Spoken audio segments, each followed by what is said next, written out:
Assalamu Walaikum. Hello friends, how are you? Welcome back to my another video. In this video, I am going to show you how to change table border style in Microsoft Publisher.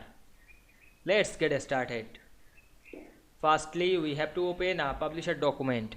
Now we want to change the table border style. Firstly, insert a table. Go to the insert menu, then click the table option and insert a table. Now we can see we insert a table, then we resize this table some big. Now we want to change the table border style. Select the whole table, then click and drag on our mouse to select the table.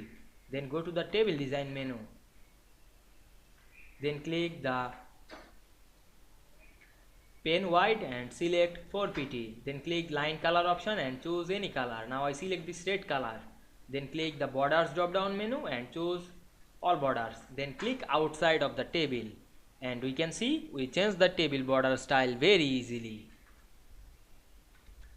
I hope you enjoyed the video. Please like, comment, share and subscribe my channel. Thanks for watching.